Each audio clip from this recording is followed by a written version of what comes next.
installer à l'avant de votre tapis. Dans cette première salutation, laissez s'installer une respiration naturelle. Inspirez et expirez à votre rythme. Si vous en avez besoin, respirez plusieurs fois dans chaque posture. Mon invitation sera de vous appuyer sur votre respiration pour entrer et sortir des postures. Tadasana, posture de la montagne. Les pieds sont joints ou bien légèrement espacés à la largeur des hanches. Voyez ce qui est le plus confortable pour vous.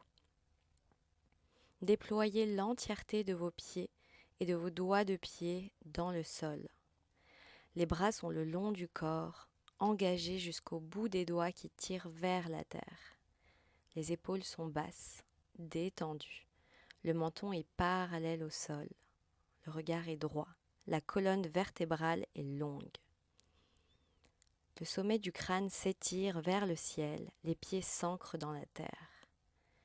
Créez une longue ligne d'énergie depuis vos pieds jusqu'au sommet de votre tête. Prenez quelques secondes ici pour observer la manière dont votre poids est réparti entre vos deux pieds. Portez votre attention sur l'enracinement de toute la surface de vos pieds à la terre.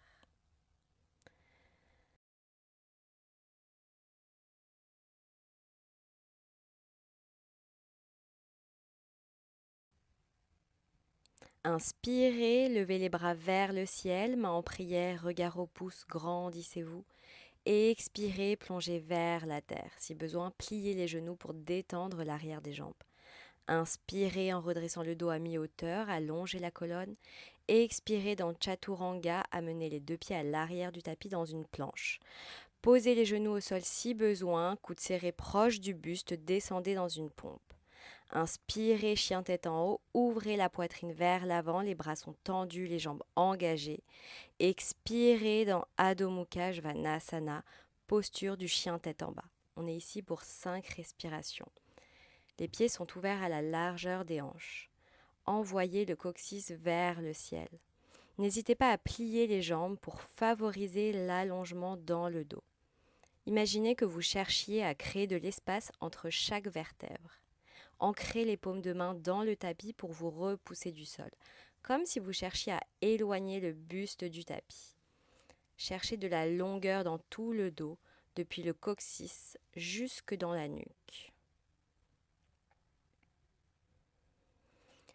Dernière expire, revenez à l'avant de votre tapis en marchant ou en sautant. Inspirez à mi-hauteur, allongez la colonne. Expirez, relâchez le haut du corps vers la terre. Inspirez, déroulez la colonne vertèbre par vertèbre vers le ciel, main en prière au-dessus de la tête. Et expirez, main devant le cœur, Samastiti. Prenez ici un instant pour ressentir les effets de cette salutation.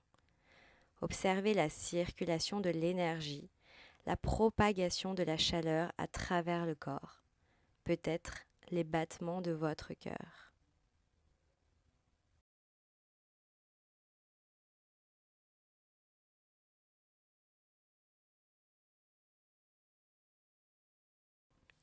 Lors de votre pratique, soyez attentif, attentive aux sensations de votre corps. Prenez le temps de ressentir pleinement chaque posture. Tout comme il est important d'écouter son corps lors de la pratique, il est également important de ne pas forcer les postures. Déconnectez-vous de votre ego qui vous pousse au toujours plus. Écoutez votre corps, soyez bienveillant, bienveillante avec lui. Les postures peuvent être inconfortables, mais jamais douloureuses. Adaptez la posture selon vos sensations, ralentissez le rythme, offrez-vous une pause.